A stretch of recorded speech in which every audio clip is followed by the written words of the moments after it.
Friends, ಬಿಸಿ expert YouTube ಚಾನಲ್ಗೆ ನಿಮಗೆಲ್ಲರಿಗೂ ಸ್ವಾಗತ. ಸೊ ಫ್ರೆಂಡ್ಸ್, ಇವತ್ತಿನ ವಿಡಿಯೋದಲ್ಲಿ ಏನ್ ಡಿಸ್ಕಸ್ ಮಾಡೋಣ ಅಂದ್ರೆ ವೈವಾ ಕ್ವಶನ್ಸ್ ಅನ್ನ ಡಿಸ್ಕಸ್ ಮಾಡೋಣ. ಸೊ ಫಸ್ಟ್ ಏನ್ ಕೇಳ್ಬೋದು, what are the list operations in Python. So ಯಾವ್ಯಾವ ಲಿಸ್ಟ್ ಆಪರೇಷನ್ ಅದಾವು ಅನ್ನೋದನ್ನ ಕೇಳ್ಬೋದು. ಸೊ ಯಾವ್ಯಾವ ಅದಾವ ನೋಡ್ರಿ, creating list, accessing element, scaling, appending element, inserting element, next removing element, popping element, extending element, reverse, sorting list ಮತ್ತು finding index of an element, counting occurrence of an element and clearing the list. So ಇಷ್ಟು ಏನದಾವು list operations ಅದಾವ. So ನಿಮ್ಗೆ ನಾ ಏನ್ ಹೇಳಿದೆ, ಇದು creating list ಯಾವ ರೀತಿ ಮಾಡ್ತೀವಿ, ಆಕ್ಸೆಸ್ ಯಾವ ರೀತಿ ಮಾಡ್ತೀವಿ, ಇನ್ಸರ್ಟ್ ಗೆ ಮತ್ತು ಆಕ್ಸೆಸ್, ಇನ್ಸರ್ಟ್ ಗೆ ಮತ್ತು ಅಪೆಂಡ್ ಗೆ ಏನ್ ಡಿಫ್ರೆನ್ಸ್, ಸೊ ಸ್ಕೇಲಿಂಗ್ ಯಾವ ರೀತಿ ನಾವು ಲಾಜಿಕ್ ಅನ್ನ ಬರ್ತೀವಿ. ಸೊ ಇದನ್ನೆಲ್ಲ ಡೀಟೇಲ್ ಆಗಿ ಏನ್ ಮಾಡಿ ನಾನು ಲಿಸ್ಟ್ ಆಪರೇಷನ್ ಪ್ರೋಗ್ರಾಮ್ ನಲ್ಲಿ ಡಿಸ್ಕಸ್ ಮಾಡಿ. ಸೊ ಇವಾಗ ಏನ್ ಮಾಡೋಣ, ಜಸ್ಟ್ ವೈವಾ ಕ್ವಶನ್ಸ್ ಯಾವ್ಯಾವ ಕೇಳ್ಬಹುದು ಪ್ರೋಗ್ರಾಮ್ ಮೇಲೆ ಅನ್ನೋದನ್ನ ಮಾತ್ರ ನೋಡೋಣ. ನೆಕ್ಸ್ಟ್ ಕ್ವಶನ್ ಏನ್ ಕೇಳ್ಬಹುದು ಆ ಪ್ರೋಗ್ರಾಮ್ ಬೇಸ್ ಮೇಲೆ, what is the difference between inserting and appending. So insert ಆಗಿ ಮತ್ತು ಅಪೆಂಡ್ ಗೆ ಏನ್ ಡಿಫರೆನ್ಸ್ ಐತಿ ಅಂತ ಕೂಡ ಕೇಳ್ಬೋದು. ಯಾಕಂದ್ರೆ ಇನ್ಸರ್ಟ್ ಅಂದ್ರೂ ಕೂಡ ನಾವೇನ್ ಮಾಡ್ತೀವಿ, ಆಡ್ ಮಾಡ್ತೀವಿ, ಅಪೆಂಡ್ ಅಂದ್ರೂ ಕೂಡ ಆಡ್ ಮಾಡ್ತೀವಿ. ಆದ್ರೂ ಕೂಡ ಇದ್ರಲ್ಲಿ ಏನ್ ಡಿಫರೆನ್ಸ್. ಸೊ ಇನ್ಸರ್ಟ್ ಗೆ ಮತ್ತು ಅಪೆಂಡ್ ಗೆ ಏನ್ ಡಿಫರೆನ್ಸ್ ಅಂತ ನೋಡೋದಾದ್ರೆ, insert function insert an item in specified position in the list. So ಏನ್ ಮಾಡುತ್ತೆ, ಇದು ಸ್ಪೆಸಿಫೈಡ್ ಪೊಸಿಷನ್ ನಲ್ಲಿ ಏನ್ ಮಾಡುತ್ತೆ, ಅದು ಇನ್ಸರ್ಟ್ ಮಾಡುತ್ತೆ. ಬಟ್ ಅಪೆಂಡ್ ಏನ್ ಮಾಡುತ್ತೆ, append item to the end of the list. ಎಲ್ಲ ಇನ್ಸರ್ಟ್ ಮಾಡುತ್ತೆ, ಅದು ಲಾಸ್ಟ್ ಎಲಿಮೆಂಟ್. ಅಂದ್ರೆ ಇವಾಗ ಒಂದು ಲಿಸ್ಟ್ ಇದೆ ಅಂತ ಅನ್ಕೊಳ್ಳಿ, ಫಾರ್ ಎಕ್ಸಾಂಪಲ್ 1 2 3 4 ಇದೆ ಅಂತ ಅನ್ಕೊಳ್ಳಿ. ಸೊ ಇವಾಗ ನಾ ಇನ್ಸರ್ಟ್ ಮಾಡ್ಬೇಕು ಅಂತ ಅಂದಾಗ 5 ನ ಏನ್ ಮಾಡ್ತೀನಿ ನಾನು, ಮಿಡಲ್ ಕೂಡ ಇನ್ಸರ್ಟ್ ಮಾಡಬಹುದು, ಲಾಸ್ಟ್ ಕೂಡ ಇನ್ಸರ್ಟ್ ಮಾಡಬಹುದು. ಸೊ ಮಿಡಲ್ ಇನ್ಸರ್ಟ್ ಮಾಡಿದ್ನಂದ್ರೆ ಆ ವ್ಯಾಲ್ಯೂನ ಏನಂತವಿ, ಇನ್ಸರ್ಟ್ ಅಂತ ಕರಿತೀವಿ. ಅದನ್ನ ಎಲಿಮೆಂಟ್ ಅನ್ನ ಲಾಸ್ಟ್ ಗೆ ಮಾಡಿದ್ವಿ ಅಂದ್ರೆ ಅದಕ್ಕೆ ಏನಂತ ಕರಿತೀವಿ, ಅಪೆಂಡ್ ಅಂತ ಕರಿತೀವಿ. So append add an item to the end of the list. ಎಲ್ಲಿಗೆ ಮಾಡ್ತದೆ, ಎಂಡ್ ಆಫ್ ದ ಲಿಸ್ಟ್ ಗೆ ಏನ್ ಮಾಡುತ್ತೆ, ಅಪೆಂಡ್ ಮಾಡುತ್ತೆ, ಮತ್ತೆ ಅದು single element. Next, what is the difference between removing and popping element. So removing ಮತ್ತೆ ಪಾಪಿಂಗ್ ಏನ್ ಡಿಫರೆನ್ಸ್ ಇದೆ, pop returns the value of deleted element but remove does not return any value. Remove function ಏನ್ ಮಾಡುತ್ತೆ, ಅದು ಯಾವುದೇ value ಅನ್ನ return ಕೊಡೋದಿಲ್ಲ. ಅದೇ ಪಾಪ್ ಏನ್ ಮಾಡುತ್ತೆ, ಅದು ವ್ಯಾಲ್ಯೂ ಅನ್ನ ರಿಟರ್ನ್ ಕೊಡುತ್ತೆ. ಸೊ ಇಷ್ಟೇ ಡಿಫರೆನ್ಸ್ ಫ್ರೆಂಡ್ಸ್ ಇತ್ತು. ನೆಕ್ಸ್ಟ್ ನೋಡೋಣ, what are the dictionary operation. So next program ಎದ್ರ ಮೇಲೆ ಡಿಸ್ಕಸ್ ಮಾಡಿದ್ವಿ, ನಾವು ಡಿಕ್ಷನರಿ ಆಪರೇಷನ್ ಮೇಲೆ ಡಿಸ್ಕಸ್ ಮಾಡಿದ್ವಿ. ಸೊ ಅದ್ರ ಬೇಸ್ ಮೇಲೆ ಯಾವ ಕೇಳಬಹುದು. ಸೊ ಅವರು what are the dictionary operation in Python. So ಇವು what are list operation, what is dictionary operation, what are those set operation. ಇವ್ ಗೊತ್ತಿದ್ರೆ ನೀವೇನ್ ಮಾಡಬಹುದು, ಈಸಿಯಾಗಿ ಪ್ರೋಗ್ರಾಮ್ ಅನ್ನ ಬರಿಬಹುದು. ಯಾಕಂದ್ರೆ ಅದ್ರ ಬೇಸ್ ಮೇಲೆ ನಾವೇನ್ ಮಾಡೇವಿ, ಆಪರೇಷನ್ ಮೇಲೆ ಪ್ರೋಗ್ರಾಮ್ ಅನ್ನ ಬರ್ದೇವಿ. ಸೊ ಹಾಗಾಗಿ ನೀವೇನ್ ಮಾಡಬಹುದು, ಈಸಿಯಾಗಿ ಬರಿಬಹುದು. So what are the dictionary operation. So first ಏನ್ ಮಾಡ್ತೀವಿ, ಡಿಕ್ಷನರಿಯನ್ನ ಕ್ರಿಯೇಟ್ ಮಾಡ್ತೀವಿ, ಕ್ರಿಯೇಟಿಂಗ್ ಡಿಕ್ಷನರಿ. ನೆಕ್ಸ್ಟ್ ಆಕ್ಸೆಸ್ ಮಾಡ್ತೀವಿ ವ್ಯಾಲ್ಯೂನ, access the dictionary. Next adding a new key value pair. ಅಂದ್ರೆ ನಾವ್ ಏನ್ ಮಾಡ್ತೀವಿ, ಒಂದು ನ್ಯೂ ಕೀ ವ್ಯಾಲ್ಯೂ ಅನ್ನ ಏನ್ ಮಾಡ್ತೀವಿ, ಆಡ್ ಮಾಡ್ತೀವಿ, ಮಾಡಿಫೈ ಮಾಡ್ತೀವಿ, ರಿಮೂವ್ ಕೀ ವ್ಯಾಲ್ಯೂ ಮಾಡ್ತೀವಿ, ಚೆಕಿಂಗ್ ಇಫ್ ಕೀಸ್ ಎಕ್ಸಿಸ್ಟ್, ಅದರಲ್ಲಿ ಕೀ ಎಕ್ಸಿಸ್ಟ್ ಇದೆಯೋ ಇಲ್ಲ ಅಂತ ಚೆಕ್ ಮಾಡ್ತೀವಿ. Next getting keys and values. Next getting keys and value pair. ಬರೀ ನಮ್ಗೆ ಕೀಸ್ ವ್ಯಾಲ್ಯೂಸ್ ಅನ್ನ ನಾವೇನ್ ಮಾಡ್ತೀವಿ, ತಗೊಳ್ತೀವಿ. ನೆಕ್ಸ್ಟ್ ಅದ್ರ ಪೇರ್ ಅನ್ನ ತಗೊಂತೀವಿ. ಆಮೇಲೆ ಕಾಪಿಂಗ್ ಡಿಕ್ಷನರಿ, ಆ ಡಿಕ್ಷನರಿಯನ್ನ ಕಾಪಿ ಮಾಡ್ತೀವಿ. ಲಾಸ್ಟ್ ಏನ್ ಮಾಡ್ತೀವಿ, ಕ್ಲಿಯರ್ ಡಿಕ್ಷನರಿ ಮಾಡ್ತೀವಿ. ಸೊ ಇದರಲ್ಲಿ what is keys, what is value ಅಂತ ಕೂಡ ಕೇಳ್ಬೋದು. ಕೀಸ್ ಅಂದ್ರೆ ಏನು, ನೇಮ್, ಏಜ್, ಸಿಟಿ ಏನಿರುತ್ತೆ ನೋಡಿ, ಇದಕ್ಕೆ ಕೀಸ್ ಅಂತ ಇರ್ತಾರೆ. ಇದಕ್ಕೆ ನೀವು ವ್ಯಾಲ್ಯೂನ ಅಸೈನ್ ಮಾಡಿರ್ತೀರಿ. ಸೊ ಅದಕ್ಕೆ ಏನಂತಾರ, ವ್ಯಾಲ್ಯೂಸ್ ಅಂತಾರ. ಫಾರ್ ಎಕ್ಸಾಂಪಲ್ ನೇಮ್ ಕುಶಾಲ್, ಕುಶಾಲಿನ ಆಯ್ತು, ಇಲ್ಲಿ ವ್ಯಾಲ್ಯೂ ಆಯ್ತು. ನೇಮ್ ಅನ್ನೋದೇನು, ಕೀ ಆಯ್ತು. ಸೊ ಈ ರೀತಿ ಏಜ್ ಏನ್ ಅನ್ಬೋದು, ಕೀ ಅನ್ಬೋದು. 22 ವ್ಯಾಲ್ಯೂ ಅನ್ಬೋದು. ಈ ರೀತಿ ಕೀಸು ವ್ಯಾಲ್ಯೂಸ್ ಅಂತ ಹೇಳ್ತೀವಿ. ಸೊ ಅದನ್ನು ಕೂಡ ಕೇಳ್ಬೋದು. So friends, what are the set operation in Python. So first ಏನ್ ಮಾಡ್ತೀವಿ, ಕ್ರಿಯೇಟ್ ಮಾಡ್ತೀವಿ ಸೆಟ್, ಆಮೇಲೆ union set, intersection set, difference between set, symmetric difference between set, ಮತ್ತು adding an element to the set, removing an element, next copying set, clearing set. ಇವೆಲ್ಲ ಅಲ್ಲಿ ಬರ್ತಾವು, ಇದು set operation ದಲ್ಲಿ ಬರ್ತಾವ. Next difference between set. So ಇದು ಯಾರಿಗಾದ್ರೂ set operation program ಅಂತಂದ್ರೆ ಅದರಲ್ಲಿ ಡಿಫರೆನ್ಸ್ ಬಿಟ್ವೀನ್ ಸೆಟ್ ಅಂದ್ರೇನು, ಸಿಮೆಟ್ರಿಕ್ ಡಿಫರೆನ್ಸ್ ಬಿಟ್ವೀನ್ ಸೆಟ್ ಅಂದ್ರೇನು ಅಂತ ಕೇಳುವಂತ ಚಾನ್ಸ್ ಇದೆ. ಸೊ ಡಿಫರೆನ್ಸ್ ಬಿಟ್ವೀನ್ ಸೆಟ್ ಏನಂತಂದ್ರೆ, the element that are set 1 but not set 2 ಅಂತ ವ್ಯಾಲ್ಯೂಗೆ ಏನಂತ ಕರಿತೀವಿ ನಾವು, ಡಿಫರೆನ್ಸ್ ಬಿಟ್ವೀನ್ ಸೆಟ್ ಅಂತ ಕರಿತೀವಿ. ಸೊ ಸೆಟ್ 1 ದಲ್ಲಿ ವ್ಯಾಲ್ಯೂ ಅದಾವು, ಸೆಟ್ 2 ದಲ್ಲಿ ವ್ಯಾಲ್ಯೂ ಅದಾವು. ಫಾರ್ ಎಕ್ಸಾಂಪಲ್ ಸೆಟ್ 1 ದಲ್ಲಿ 1 2 3 4 5 ಅದಾವ ಅಂತ ಅನ್ಕೊಳ್ಳಿ. ಸೆಟ್ 2 ದಲ್ಲಿ 4 5 6 7 ಅದಾವ ಅಂತ ಅನ್ಕೊಳ್ಳಿ. ಸೊ ಇವಾಗ ಡಿಫರೆನ್ಸ್ ಬಿಟ್ವೀನ್ ಸೆಟ್ ಅಂತಂದ್ರೆ ನೋಡಿ, ಸೆಟ್ 1 ದಲ್ಲಿ 1 2 3 4 ವ್ಯಾಲ್ಯೂ ಅದಾವ ಅಂತ ತಿಳ್ಕೊಳ್ಳಿ. ಸೆಟ್ 2 ದಲ್ಲಿ 4 5 6 7 ವ್ಯಾಲ್ಯೂಸ್ ಅಂತ ಅನ್ಕೊಳ್ಳಿ. ಸೊ ಇವಾಗ ಡಿಫ್ರೆನ್ಸ್ ಬಿಟ್ವೀನ್ ಸೆಟ್ ಇದಕ್ಕೆ ಅಪ್ಲೈ ಮಾಡಿದ್ರೆ ಏನ್ ರಿಸಲ್ಟ್ ಬರ್ತದೆ ನೋಡಿ. The element that are set 1 but not set 2 ಅಂದ್ರೆ ಸೆಟ್ 2 ದಲ್ಲಿ 4 ಪ್ರೆಸೆಂಟ್ ಇದೆ. ಸೊ ಹಾಗಾಗಿ 4 ನ ಬಿಟ್ಟು ಇದಷ್ಟೇ ಬರೀತೇವೆ 1 2 3. ಇದಕ್ಕೇನಂತ ಅಂತೀವಿ ನಾವು ಡಿಫ್ರೆನ್ಸ್ ಬಿಟ್ವೀನ್ ಸೆಟ್ ಅಂತ ಕರಿತೀವಿ. ಅದೇ ಸಿಮೆಟ್ರಿಕ್ ಡಿಫ್ರೆನ್ಸ್ ಬಿಟ್ವೀನ್ ಸೆಟ್ ಅಂದ್ರೆ the elements that are in set 1 or set 2 but not in both. Set 1 ದಲ್ಲಿರುವಂತಹ ಎಲಿಮೆಂಟ್ ಅನ್ನ ಕೂಡ ಬರೀಬೇಕು, ಸೆಟ್ 2 ದಲ್ಲಿರುವಂತಹ ಎಲಿಮೆಂಟ್ ಅನ್ನ ಬರೀಬೇಕು. ಆದ್ರೆ ಎಂತ ಎಲಿಮೆಂಟ್ ಅನ್ನ ಇಲ್ಲಿ ಬರೀಬಾರ್ದು ಅಂದ್ರೆ ಸೆಟ್ 1 ಸೆಟ್ 2 ಎರಡೂರಲ್ಲಿ ಸೇಮ್ ಎಲಿಮೆಂಟ್ ಏನಿರುತ್ತೆ ಅದನ್ನ ಬರೀಬಾರ್ದು. ಫಾರ್ ಎಕ್ಸಾಂಪಲ್ ಇದ್ರಲ್ಲಿ ನೋಡ್ರಿ, ಇದಕ್ಕ ನಾವೇನಾದ್ರೂ ಡಿಫ್ರೆನ್ಸ್ ಬಿಟ್ವೀನ್ ಸೆಟ್ ಅನ್ನ ಅಪ್ಲೈ ಮಾಡಿದ್ರೆ ಇಲ್ಲಿ 1 2 3 ಅಂತ ಬರಿತೇವೆ. 1 2 3 ಇಲ್ಲೇನೈತಿ 4 ಇಲ್ಲೂ ಐತಿ ಇಲ್ಲೂ ಐತಿ. ಸೊ 4 ನ ಬಿಟ್ಟು 5 6 7 ಇಷ್ಟು ಎಲಿಮೆಂಟ್ಸ್ ಅನ್ನ ಬರ್ತೀವಿ. ಏನೈತಿ ನೋಡಿ, the elements that are in set 1 or set 2 ಎರಡೂದ್ರಾಗೂ ಎಲಿಮೆಂಟ್ ಬರಿಬೇಕು ಬಟ್ ನಾಟ್ ಇನ್ ಬೋತ್. ಎರಡರದಾಗ ಯಾವ ಎಲಿಮೆಂಟ್ ಇದೆ. ಸೊ ಸ್ವಲ್ಪ ಇಂಟರ್ಸೆಕ್ಷನ್ ಟೈಪ್ ಇದು ವರ್ಕ್ ಆಗುತ್ತೆ. Define set. ಸೊ ಸೆಟ್ ಅಂದ್ರೆ ಏನು? Set is a collection of unique data. So ಏನಾಗಲ್ಲ, ಸೆಟ್ ಕಾಪಿ ಆಗೋದಿಲ್ಲ. ಏನಿರುತ್ತೆ, ಯೂನಿಕ್ ಡೇಟಾಸ್ ಇರುತ್ತೆ. ಫಾರ್ ಎಕ್ಸಾಂಪಲ್ 1 2 3 4 ಇದ್ರೆ ಇಲ್ಲಿ ಕೂಡ 1 2 3 4 ಯಾವ್ದು ಇರಲ್ಲ, ಕಾಪಿ ಏನಾಗಲ್ಲ, ಕಾಪಿ ಆಗೋದಿಲ್ಲ. Next, what are the 4 types of argument in Python? So ನಮ್ ಏನೈತಿ, ನಮ್ದು ಒಂದು ಪ್ರೋಗ್ರಾಮ್ ಐತಿ, 4th ಪ್ರೋಗ್ರಾಮ್. ಯಾವ್ದು ಪ್ಯಾರಾಮೀಟರ್ ಮೇಲೆ ಐತಿ. So positional parameter, default parameter, keyword parameter ಅಂತೂ ವೇರಿಯಬಲ್ ಅಂಡ್ ಪ್ಯಾರಾಮೀಟರ್ ಅಂತ ಕೊಟ್ಟಾರ. ಸೊ ಅದೇ ಕ್ವಶನ್ ನಿಮ್ಗೆ ಯಾವ ರೀತಿ ಕೇಳ್ತಾರ ಅಂದ್ರೆ what are the 4 types of argument. So away parameter ಏನಂತ ಕರಿತೀವಿ ನಾವು, ಇನ್ನೊಂದು ಆರ್ಗ್ಯುಮೆಂಟ್ ಅಂತ ಕರಿತೀವಿ. ಸೊ ಇದ್ದಿದ್ದು ವರ್ಡ್ ಗಿಂತ ಏನಾಗುತ್ತೆ, ಅದಕ್ಕೆ ಇನ್ನೊಂದು ಏನ್ ವರ್ಡ್ ಇರುತ್ತೆ ಆ ವರ್ಡ್ ಮೇಲೆ ಕೇಳುವಂತ ಕ್ವಶನ್ ಜಾಸ್ತಿ ಇರುತ್ತೆ. ಸೊ ಏನಂತೀವಿ ನಾವು, ಆರ್ಗ್ಯುಮೆಂಟ್ ಗೆ ಪ್ಯಾರಾಮೀಟರ್ ಅಂತ ಕೂಡ ಕರಿತೀವಿ. ಆರ್ಗ್ಯುಮೆಂಟ್ ಗೆ ಏನಂತ ಕರಿತೀವಿ, ಪ್ಯಾರಾಮೀಟರ್ಸ್ ಅಂತ ಕೂಡ ಕರಿತೀವಿ. ಸೊ ಯಾವ್ಯಾವ ಪ್ಯಾರಾಮೀಟರ್ಸ್ ಇವಾಗ ಹೇಳಿದ್ನಲ್ಲ, positional argument or parameter, default argument or parameter, keyword argument or parameter, variable length argument. So variable length argument ಗೆ ಏನಂತೀವಿ, ಆರ್ಬಿಟರಿ ಅಂತ ಕೂಡ ಕರಿತೀವಿ. What is the positional argument or parameter? Positional argument ಅಂದ್ರೆ ಏನು? If a function has an argument, then we need to pass a value to the function. These values are passed in specific and the sequence has been followed strictly.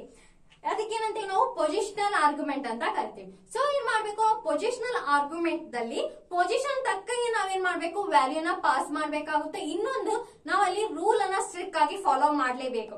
ಎಷ್ಟು ನಾವು ಮ್ಯಾಲ್ define ಮಾಡಿರ್ತೀವಿ ಅಷ್ಟು argument ಅನ್ನ ನಾವು pass ಮಾಡ್ಲೇಬೇಕು. So ಅಂತ condition ಏನಂತ ಕರಿತೀವಿ ನಾವು, ಪೊಸಿಷನಲ್ ಆರ್ಗ್ಯುಮೆಂಟ್ ಅಂತ ಕರಿತೀವಿ. ಸೊ ಇದನ್ನ ಏನ್ ಮಾಡಿನ ಡೀಟೇಲ್ ಆಗಿ ವಿತ್ ಎಕ್ಸಾಂಪಲ್ ಏನ್ ಮಾಡಿನಿ, ಪ್ರೋಗ್ರಾಮ್ ದಲ್ಲಿ ಎಕ್ಸ್ಪ್ಲೇನ್ ಮಾಡಿನಿ. ಅಲ್ಲಿ ಆ ಪ್ರೋಗ್ರಾಮ್ಸ್ ಲಿಂಕ್ ಅನ್ನ ಕೊಟ್ಟಿರ್ತೀನಿ, ನೀವು ಅದನ್ನು ಕೂಡ ವಾಚ್ ಮಾಡಬಹುದು. Next, what is default argument? So default argument ಅಂದ್ರೇನು? When we want to provide a default value to the argument. ಯಾವಾಗಾದ್ರೂ ಒಂದ್ ವೇಳೆ ನಾವು ಡೆಫಾಲ್ಟ್ ವ್ಯಾಲ್ಯೂನ ಆರ್ಗ್ಯುಮೆಂಟ್ ಪಾಸ್ ಮಾಡಿದ್ರೆ ಎರಡು ಕಂಡೀಷನ್ ನೋಡಬಹುದು. ಯಾವುದು? In case no values are pass during the call, it will be initialise by the default value. ಒಂದ್ಸಾರಿ ನಾವೇನ್ ಮಾಡಿದ್ರು, ವ್ಯಾಲ್ಯೂನ ಪಾಸ್ ಮಾಡಿದಾಗ ನಾವು ಯಾವ್ದು ವ್ಯಾಲ್ಯೂನ ಇನಿಷಿಯಲೈಸೇಷನ್ ಮಾಡಿದ್ದಿಲ್ಲ, ಅದಕ್ಕಂದ್ರೆ ಏನ್ ಮಾಡುತ್ತೆ, ಅದು ಡೆಫಾಲ್ಟ್ ವ್ಯಾಲ್ಯೂನ ತಗೊಳುತ್ತೆ. Otherwise with the pass value, ಅಥವಾ ನಾವೇನಾದ್ರೂ ಪಾಸ್ಡ್ ವ್ಯಾಲ್ಯೂನ ಒಂದು ವ್ಯಾಲ್ಯೂನ ಪಾಸ್ ಮಾಡಿದ್ವಿ ಅಂದ್ರೆ ಆ ವ್ಯಾಲ್ಯೂನ ಏನ್ ಮಾಡುತ್ತೆ, ಅದು ಕನ್ಸಿಡರ್ ಮಾಡ್ಕೊಳ್ಳುತ್ತೆ. This concept is called default argument. ಇದೇ ಕಾನ್ಸೆಪ್ಟ್ ಏನಂತ ಕರಿತೀವಿ ನಾವು, ಡೆಫಾಲ್ಟ್ ಆರ್ಗ್ಯುಮೆಂಟ್ ಅಂತ ಕರಿತೀವಿ. ಸೊ ಫ್ರೆಂಡ್ಸ್, ನೆಕ್ಸ್ಟ್ ಕ್ವಶನ್ ಏನಂತಿ, what is keyword argument or named argument? Keyword argument ಏನಂತ ಕರಿತೀವಿ, ನೇಮ್ಡ್ ಆರ್ಗ್ಯುಮೆಂಟ್ ಅಂತ ಕೂಡ ಕರಿತೀವಿ. So sequence of argument may be change using the concept of the keyword argument. So ಏನಾಗುತ್ತೆ, ಇಲ್ಲಿ ಸೀಕ್ವೆನ್ಸ್ ಚೇಂಜ್ ಆಗುವಂತ chance ಇದೆ. ಬಟ್ ಪೊಸಿಷನಲ್ ಆರ್ಗ್ಯುಮೆಂಟ್ ದಲ್ಲಿ ಏನಾಗಲ್ಲ, ಸೀಕ್ವೆನ್ಸ್ ಚೇಂಜ್ ಆಗೋದಿಲ್ಲ. ಸೊ ಅಲ್ಲಿ ಏನಾಗುತ್ತೆ, ನಾವು ಸ್ಟ್ರಿಕ್ಟ್ ಆಗಿ ಫಾಲೋ ಮಾಡ್ಲೇಬೇಕು. ಬಟ್ ಇಲ್ಲಿ ಏನಾಗುತ್ತೆ, ಸೀಕ್ವೆನ್ಸ್ ಚೇಂಜ್ ಆಗುವಂತ ಚಾನ್ಸ್ ಇದೆ. ಸೊ ಹಾಗಾಗಿ ಅದಕ್ಕೆ ಏನಂತ ಕರಿತೇವೆ, ನೇಮ್ಡ್ ಆರ್ಗ್ಯುಮೆಂಟ್ ಅಥವಾ ಕೀವರ್ಡ್ ಆರ್ಗ್ಯುಮೆಂಟ್ ಅಂತ ಕರಿತೀವಿ. Next, variable length argument. So variable length argument ಅಂದ್ರೆ ಏನು? Variable length argument is an argument that can accept any number of values. The variable length argument is written with star symbol. ಏನ್ ಮಾಡುತ್ತೆ, ಎಲ್ಲಾ numbers ಅನ್ನ ಏನ್ ಮಾಡುತ್ತೆ, ಇದು accept ಮಾಡುತ್ತೆ. ಬಟ್ ನಾವು ಆ ನಂಬರ್ಸ್ ಅನ್ನ ಬರಿಬೇಕು, ಈ ವೇರಿಯಬಲ್ ಅಂತ ಯೂಸ್ ಮಾಡ್ಬೇಕಂದ್ರೆ ಏನ್ ಮಾಡ್ತೀವಿ, ಸ್ಟಾರ್ ನಂಬರ್ ಅಂತ ಯೂಸ್ ಮಾಡ್ತೀವಿ. ಸ್ಟಾರ್ ಸಿಂಬಲ್ ನ ಯೂಸ್ ಮಾಡಿ ನಾವೇನ್ ಮಾಡ್ತೀವಿ, ಈ ವೇರಿಯಬಲ್ ಅಂತ ಆರ್ಗ್ಯುಮೆಂಟ್ ಅನ್ನ ಯೂಸ್ ಮಾಡ್ತೀವಿ. ಸೊ ನೆಕ್ಸ್ಟ್ ಏನ್ ಕ್ವಶನ್ ಕೇಳ್ತಾರೆ, ನಾವು ಎದ್ರ ಮೇಲೆ ಡಿಸ್ಕಸ್ ಮಾಡಿದ್ವಿ, ಬೈನರಿ ಸರ್ಚ್ ಮೇಲೆ ನೋಡಿದ್ವಿ program. So what is binary search and how it's work? So ಯಾವ ರೀತಿ ಬೈನರಿ ಸರ್ಚ್ ವರ್ಕ್ ಆಗುತ್ತೆ ಅನ್ನೋದನ್ನ ಕ್ವಶನ್ ಕೇಳ್ತಾರೆ. Next, what is selection sort, how selection sort is work? So ಯಾರಿಗಾದ್ರೂ ಸೆಲೆಕ್ಷನ್ ಸಾರ್ಟ್ ಪ್ರೋಗ್ರಾಮ್ ಬಂತ ಅಂದ್ರೆ ಈ ಸೆಲೆಕ್ಷನ್ ಸಾರ್ಟ್ ಯಾವ ರೀತಿ ವರ್ಕ್ ಆಗುತ್ತೆ ಅಂತ ಹೇಳ್ತಾರೆ. Next what is bubble sort, how bubble sort work, ಯಾವ ರೀತಿ ಬಬಲ್ ಸಾರ್ಟ್ ವರ್ಕ್ ಆಗುತ್ತೆ, ಬಬಲ್ ಸಾರ್ಟ್ ಬಬಲ್ ಸಾರ್ಟ್ ಅಂತ ಯಾಕೆ ನೇಮ್ ಬಂತು ಅಂತ ಕೂಡ ಕೇಳ್ತಾರೆ. Next what is strip. So ಇವೇನ್ ಮಾಡ್ತಾರೆ, ನಾನು binary search, selection sort, bubble sort detail ಆಗಿ ಎಕ್ಸ್ಪ್ಲೇನ್ ಮಾಡೀನಿ. ಇನ್ನು ಡೇಟಾ ಸ್ಟ್ರಕ್ಚರ್ ದಾಗೂ ಡೀಟೇಲ್ ಆಗಿ ಎಕ್ಸ್ಪ್ಲೇನ್ ಮಾಡೀನಿ. ಸೊ ಪೈಥಾನ್ ದಲ್ಲಿ ಕೂಡ ಸಿಂಪಲ್ ಆಗಿ ಎಕ್ಸ್ಪ್ಲೇನ್ ಮಾಡೀನಿ. ಸೊ ಇಲ್ಲೇನಾಗಲ್ಲ, ಬಬಲ್ ಸಾರ್ಟ್ ಯಾವ ರೀತಿ ವರ್ಕ್ ಆಗುತ್ತೆ, ವರ್ಕಿಂಗ್ ಏನಾಗಲ್ಲ, ಎಲ್ಲಿಯೂ ಚೇಂಜ್ ಆಗಲ್ಲ. ಸೊ ನೀವು ಯಾವುದೇ ಪ್ರೋಗ್ರಾಮ್ ದಲ್ಲಿ ಕೂಡ ಮಾಡಿದ್ರಿ ಅದು ವರ್ಕಿಂಗ್ ಸೇಮ್ ಇರುತ್ತೆ. ಬಟ್ ಏನಿರುತ್ತೆ, ಬರೆಯೋದು ಮಾತ್ರ ಅಲ್ಲಿ ಏನಾಗುತ್ತೆ, ಚೇಂಜ್ ಆಗುತ್ತೆ ಹೊರತು ಅದು ಕಾನ್ಸೆಪ್ಟ್ ಯಾವತ್ತೂ ಚೇಂಜ್ ಆಗಲ್ಲ. ಸೊ ನೀವು ಯಾವ್ದಾದ್ರು ನೋಡ್ಕೋಬಹುದು. ನಾನು ಡಿಸ್ಕ್ರಿಪ್ಷನ್ ದಲ್ಲಿ ಏನ್ ಮಾಡ್ತೀನಿ, ಅದ್ರ ಲಿಂಕ್ ಅನ್ನ ಕೊಟ್ಟಿರ್ತೀನಿ. ಸೊ ನಿಮ್ಗೆ ಡೀಟೇಲ್ ಆಗಿ ಬೇಕಂದ್ರೆ ಡೀಟೇಲ್ ಆಗಿ ನೋಡಿ, ಇಲ್ಲ ನಂಗೆ ಸ್ವಲ್ಪ ಗೊತ್ತಿದೆ ಸ್ವಲ್ಪ ನೋಡಿದ್ರೆ ಆಯ್ತು ಅನ್ನೋದಿದ್ರೆ ಅದು ಕೂಡ ನೀವು ನೋಡ್ಕೋಬಹುದು. ಸೊ ಬೈನರಿ ಸರ್ಚ್ ಯಾವ ರೀತಿ ವರ್ಕ್ ಆಗುತ್ತೆ ಅಂದ್ರೆ, ಬೈನರಿ ಸರ್ಚ್ ಅನ್ನ ನಾವು ಓನ್ಲಿ ಸಾರ್ಟೆಡ್ ಅರಿಗೆ ಮಾತ್ರ ಅಪ್ಲೈ ಮಾಡಬಹುದು. ಅದು ಅಸೆಂಡಿಂಗ್ ಆದ್ರೂ ಇರ್ಲಿ, ಡಿಸೆಂಡಿಂಗ್ ಆದ್ರೂ ಇರ್ಲಿ. ಬಟ್ ನಾವು ಬೈನರಿ ಸರ್ಚ್ ಅನ್ನ ಓನ್ಲಿ ಸಾರ್ಟೆಡ್ ಅರಿಗೆ ಮಾತ್ರನೇ ಅಪ್ಲೈ ಮಾಡ್ಲಿಕ್ಕೆ ಬರುತ್ತೆ, ಅನ್ಸಾರ್ಟೆಡ್ ಅರಿಗೆ ಅಪ್ಲೈ ಮಾಡ್ಲಿಕ್ಕೆ ಬರಲ್ಲ. ಹಾಗೇನಾದ್ರೂ ಅನ್ಸಾರ್ಟೆಡ್ ಇತ್ತು ಅಂದ್ರೆ ಅದನ್ನೇನ್ ಮಾಡ್ಬೇಕು, ಸಾರ್ಟ್ ಮಾಡ್ಕೊಂಡು ಆಮೇಲೆ ಬೈನರಿ ಸರ್ಚ್ ಅನ್ನ ಅಪ್ಲೈ ಮಾಡ್ಬೇಕು. ಸೊ ನೆಕ್ಸ್ಟ್ ಬಂದ್ಬಿಟ್ಟು ಅದು ಯಾವ ರೀತಿ ವರ್ಕ್ ಆಗುತ್ತೆ ಬೈನರಿ ಸರ್ಚ್ ಅಂದ್ರೆ, ಫಾರ್ ಎಕ್ಸಾಂಪಲ್ 2, 5, 7, 8 ಇದೆ, 10 ಇದೆ ಅಂತ ಅನ್ಕೊಳ್ಳಿ. ಸೊ ಫಸ್ಟ್ ಏನ್ ಮಾಡುತ್ತೆ, ಒಂದು ಮಿಡ್ ಎಲಿಮೆಂಟ್ ಅನ್ನ ಫೈಂಡ್ ಔಟ್ ಮಾಡುತ್ತೆ. ಯಾವ್ದು ಯೂಸರ್ ಫೈಂಡ್ ಮಾಡ್ಲಿಕ್ಕೆ ಕೊಟ್ಟಿರ್ತಾರೆ, ಟಾರ್ಗೆಟ್ ಎಲಿಮೆಂಟ್ ಆಗಿರ್ಬೋದು ಅಥವಾ ಕೀ ವ್ಯಾಲ್ಯೂ ಕೂಡ ಹೇಳ್ಬೋದು. ಸೊ ಇವಾಗ ನಾ ಏನಾದ್ರು 5 ನಮ್ದು ಏನಾಗುತ್ತೆ, key value target element 5 find out ಮಾಡ್ಬೇಕು, ಎಷ್ಟನೇ ಇಂಡೆಕ್ಸ್ ಸಿಗಿದೆ ಅಂತ. ಸೊ ಏನ್ ಮಾಡುತ್ತೆ, ಅದು ಫಸ್ಟ್ ಮಿಡ್ ಎಲಿಮೆಂಟ್ ಅನ್ನ ಫೈಂಡ್ ಔಟ್ ಮಾಡ್ಕೊತ್ತೆ. ಆ ಮಿಡ್ ಎಲಿಮೆಂಟ್ ಗೆ ಮತ್ತು ನಾವು ಕೊಟ್ಟಿರುವಂತ ಟಾರ್ಗೆಟ್ ಎಲಿಮೆಂಟ್ ಗೆ ಕಂಪೇರ್ ಮಾಡಿ ನೋಡುತ್ತೆ. ಫಸ್ಟ್ ಈಕ್ವಲ್ಸ್ ಟು ಇದೆ ಅಂತ ಕಂಪೇರ್ ಮಾಡ್ತೇವೆ. ಒಂದ್ ವೇಳೆ ಇತ್ತಂದ್ರೆ ಫೌಂಡ್ ಅಂತ ಕೊಡುತ್ತೆ. ಸೊ ಇವಾಗ ಈಕ್ವಲ್ಸ್ ಟು ಇಲ್ಲ, ಏನ್ ಚೆಕ್ ಮಾಡುತ್ತೆ, ನೆಕ್ಸ್ಟ್ ಲೆಸ್ ದೆನ್ ಇದೆಯಾ ಅಂತ ಚೆಕ್ ಮಾಡುತ್ತೆ. ಸೊ ಕೀ ಎಲಿಮೆಂಟ್ ಗೆ ಮತ್ತೆ ನಮ್ದು ಇದಕ್ಕೆ ಏನಾದ್ರು ಲೆಸ್ ದೆನ್ ಐತಿ ಅಂತ ಗೊತ್ತಾಯ್ತು ಅಂದ್ರೆ ಅದು ಎಲ್ಲಿ ಸರ್ಚ್ ಮಾಡ್ಲಿಕ್ಕೆ ಸ್ಟಾರ್ಟ್ ಮಾಡುತ್ತೆ, ಈ ಕಡೆ ಪಾರ್ಟ್ ಅಲ್ಲಿ ಸರ್ಚ್ ಮಾಡ್ಲಿಕ್ಕೆ ಸ್ಟಾರ್ಟ್ ಮಾಡುತ್ತೆ. ಒಂದ್ ವೇಳೆ ಇಲ್ಲ ಅಂದ್ರೆ ಏನ್ ಚೆಕ್ ಮಾಡುತ್ತೆ, ಅದು ಗ್ರೇಟರ್ ದೆನ್ ಚೆಕ್ ಮಾಡುತ್ತೆ. ಸೊ ಅವಾಗ ಏನ್ ಮಾಡುತ್ತೆ, ಕೀ ಎಲಿಮೆಂಟ್ ಗೆ ಮತ್ತು ಮಿಡಲ್ ಎಲಿಮೆಂಟ್ ಗೆ ಕಂಪೇರ್ ಮಾಡಿ ಅದು ಈ ಕಡೆ ಏನ್ ಮಾಡುತ್ತೆ, ಗ್ರೇಟರ್ ದೆನ್ ಸೈಡ್ ಚೆಕ್ ಮಾಡ್ಲಿಕ್ಕೆ ಸ್ಟಾರ್ಟ್ ಮಾಡುತ್ತೆ. ಈ ರೀತಿ ಏನಾಗುತ್ತೆ, ನಮ್ದು ಬೈನರಿ ಸರ್ಚ್ ವರ್ಕ್ ಆಗುತ್ತೆ. ಸೊ ಬಬಲ್ ಸಾರ್ಟ್ ಏನಿರುತ್ತೆ, ಅದು ಬಬಲ್ ಸಾರ್ಟ್ ದಲ್ಲಿ ಗೊತ್ತಾಗುತ್ತೆ ಏನ್ ಮಾಡ್ಬೇಕು, ನಾವು ಅನ್ಸಾರ್ಟೆಡ್ ಇರುವಂತ ಲಿಸ್ಟ್ ಅನ್ನು ನಾವೇನ್ ಮಾಡ್ಬೇಕು, ಸಾರ್ಟ್ ಮಾಡ್ಬೇಕು. ಸೊ ಅದು ಯಾವ ರೀತಿ ವರ್ಕ್ ಆಗುತ್ತೆ ಅಂದ್ರೆ, ಇವಾಗ 2, 5 ಇವಾಗ ಅನ್ಸಾರ್ಟೆಡ್ ಎಲಿಮೆಂಟ್ ಅನ್ನು ನಾವೇನ್ ಮಾಡ್ಬೇಕು, ಕನ್ಸಿಡರ್ ಮಾಡ್ಬೇಕು. ಸೊ ನಾವೇನ್ ಮಾಡ್ಬೇಕು, ಅನ್ಸಾರ್ಟೆಡ್ ಎಲಿಮೆಂಟ್ ಅನ್ನ ಕನ್ಸಿಡರ್ ಮಾಡ್ಬೇಕು. 8 ಇದೆ ಅಂತ ಅನ್ಕೊಳ್ಳಿ. ಸೊ ಫಸ್ಟ್ ಬಬಲ್ ಸಾರ್ಟ್ ಯಾವ ರೀತಿ ವರ್ಕ್ ಆಗುತ್ತೆ, ಫಸ್ಟ್ ಎಲ್ಲಿಗೆ ಶಿಫ್ಟ್ ಆಗುತ್ತೆ, ನಮ್ ಬಬಲ್ ಎಲ್ಲಿಗೆ ಶಿಫ್ಟ್ ಇರುತ್ತೆ. ಸೊ ನಿಯರೆಸ್ಟ್ ಇಲ್ಲಿರುವಂತ ಎಲಿಮೆಂಟ್ ಕೂಡ ಕಂಪೇರ್ ಮಾಡುತ್ತೆ. ಸೊ ಆಸ್ ಇಟ್ ಈಸ್ ಇತ್ತು, ಲೆಸ್ ದೆನ್ ಗ್ರೇಟರ್ ದೆನ್ ಅನ್ನ ಚೆಕ್ ಮಾಡುತ್ತೆ. ಒಂದ್ ವೇಳೆ 10 ಏನೈತಿ 12 ಗಿಂತ ಲೆಸ್ ಐತಿ, ಸೊ ಏನೈತಿ ಆರ್ಡರ್ ಕರೆಕ್ಟ್ ಐತಿ, ಸೊ ಏನಾಗಲ್ಲ, ಅಲ್ಲಿ ಚೇಂಜ್ ಆಗಲ್ಲ. ನೆಕ್ಸ್ಟ್ ಆಸ್ ಇಟ್ ಈಸ್ ಅದೇ ರೀತಿ ಬರ್ಕೊಂಡು ನೆಕ್ಸ್ಟ್ ಏನ್ ಮಾಡುತ್ತೆ, ನಮ್ ಬಬಲ್ 12 ಬರುತ್ತೆ. 12 ಮತ್ತೆ 9 ಅನ್ನ ಕಂಪೇರ್ ಮಾಡುತ್ತೆ. ಸೊ ಏನಾಯ್ತು, ಇಲ್ಲಿ 12 ಗ್ರೇಟೆಸ್ಟ್ ಆಯ್ತು, 9 ಏನಾಯ್ತು, ಲೆಸ್ ಆಯ್ತು. ಸೊ ಅವಾಗ ಏನಾಗುತ್ತೆ, ಇಲ್ಲಿ ಸ್ವಾಪ್ ಆಗುತ್ತೆ, ನಿಯರ್ ಏನಿರುತ್ತೆ remaining element as it is. So ಇಲ್ಲಿ 12 ಬರುತ್ತೆ, ಇಲ್ಲಿ 8 ಬರುತ್ತೆ. ಸೊ ಈ ರೀತಿ ಏನಾಗುತ್ತೆ, ವರ್ಕ್ ಆಗುತ್ತೆ. ನೆಕ್ಸ್ಟ್ ಯಾವ್ದು ನಮ್ದು ಬಬಲ್ ಸಾರ್ಟ್ ಆಯ್ತು, selection sort. So selection sort ದಲ್ಲಿ ಏನಾಗುತ್ತೆ, ಫಸ್ಟ್ ನಾವು ಮಿನಿಮಮ್ ಎಲಿಮೆಂಟ್ ಅನ್ನ ಫೈಂಡ್ ಔಟ್ ಮಾಡ್ತೀವಿ. ಸೊ ಆ ಮಿನಿಮಮ್ ಎಲಿಮೆಂಟ್ ಕೂಡ ಅನ್ಸಾರ್ಟೆಡ್ ದಲ್ಲಿರುವಂತ ಫಸ್ಟ್ ಎಲಿಮೆಂಟ್ ಕೂಡ ಏನ್ ಮಾಡ್ತೀವಿ, ಸ್ವಾಪ್ ಮಾಡ್ತೀವಿ. ಸೊ ಇದೇ ನಮ್ದು ಈ ಕಡೆ ಇರುವಂತಹ ಎಲಿಮೆಂಟ್ ಸಾರ್ಟೆಡ್, ಈ ಕಡೆ ಇರುವಂತಹ ಎಲಿಮೆಂಟ್ ಅನ್ಸಾರ್ಟೆಡ್ ಅಂತ ಕನ್ಸಿಡರ್ ಮಾಡ್ತೀವಿ. ಸೊ ಅನ್ಸಾರ್ಟೆಡ್ ದಲ್ಲಿರುವಂತಹ ಎಲಿಮೆಂಟ್ ಕೂಡ ಏನ್ ಮಾಡ್ತೀವಿ, ನಾವು ಸ್ವಾಪ್ ಮಾಡ್ತೀವಿ. ಇಷ್ಟು ನಮ್ ಬಬಲ್ ಸಾರ್ಟ್, ಸೆಲೆಕ್ಷನ್ ಸಾರ್ಟ್ ಮತ್ತು ಬೈನರಿ ಸರ್ಚ್ ಈ ರೀತಿ ವರ್ಕ್ ಆಗುತ್ತೆ ಫ್ರೆಂಡ್ಸ್. ನೆಕ್ಸ್ಟ್ ನಮ್ದು ಏನ್ ಬರುತ್ತೆ, what is strip, R strip and L strip ಅಂತ ಕೂಡ ಕ್ವಶನ್ ನ ಕೇಳಬಹುದು. ಸೊ ಸ್ಟ್ರಿಪ್ ಅಂದ್ರೆ ಏನು, ಸ್ಟ್ರಿಪ್ ಅಂದ್ರೆ remove the leading and trailing white space. ಒಂದು ಸ್ಟ್ರಿಂಗ್ ಇರುತ್ತೆ ಅಂತ ಕನ್ಸಿಡರ್ ಮಾಡಿ, ಆ ಸ್ಟ್ರಿಂಗ್ ಗೆ ಏನಿರುತ್ತೆ ವೈಟ್ ಸ್ಪೇಸ್ ಅನ್ನ ರಿಮೂವ್ ಮಾಡಬೇಕು. ಲೆಫ್ಟ್ ಮತ್ತೆ ರೈಟ್ ಕಡೆ ಎರಡೂ ಕಡೆದು ನಾವೇನ್ ಮಾಡ್ಬೇಕು, ವೈಟ್ ಸ್ಪೇಸ್ ಅನ್ನ ರಿಮೂವ್ ಮಾಡ್ಬೇಕು. ಅಂದ್ರೆ ಏನ್ ಯೂಸ್ ಮಾಡ್ತೀವಿ, ಸ್ಟ್ರಿಪ್ ಫಂಕ್ಷನ್ ನ ಯೂಸ್ ಮಾಡ್ತೀವಿ. ಅದೇ ನಾವು ಆರ್ ಸ್ಟ್ರಿಪ್ ಅಂದ್ರೆ ರೈಟ್ ಕಡೆ ಮಾತ್ರ ನಾವೇನ್ ಮಾಡ್ಬೇಕು, ವೈಟ್ ಸ್ಪೇಸ್ ಅನ್ನ ರಿಮೂವ್ ಮಾಡ್ಬೇಕಂದ್ರೆ ಏನ್ ಯೂಸ್ ಮಾಡ್ತೀವಿ, ಆರ್ ಸ್ಟ್ರಿಪ್ ಅನ್ನ ಯೂಸ್ ಮಾಡ್ತೀವಿ. ಅದೇ ರೀತಿ ಲೆಫ್ಟ್ ಕಡೆ ಇರುವಂತಹದ್ದು ವೈಟ್ ಸ್ಪೇಸ್ ಅನ್ನ ನಾವು ರಿಮೂವ್ ಮಾಡ್ಬೇಕಂದ್ರೆ ಏನ್ ಮಾಡ್ತೀವಿ, ಎಲ್ ಸ್ಟ್ರಿಪ್ ಅನ್ನ ಯೂಸ್ ಮಾಡ್ತೀವಿ. ಫಾರ್ ಎಕ್ಸಾಂಪಲ್ ನಮ್ಮ ಹತ್ರ ಇವಾಗ ಹಲೋ ವರ್ಡ್ ಅಂತ ಇದೆ,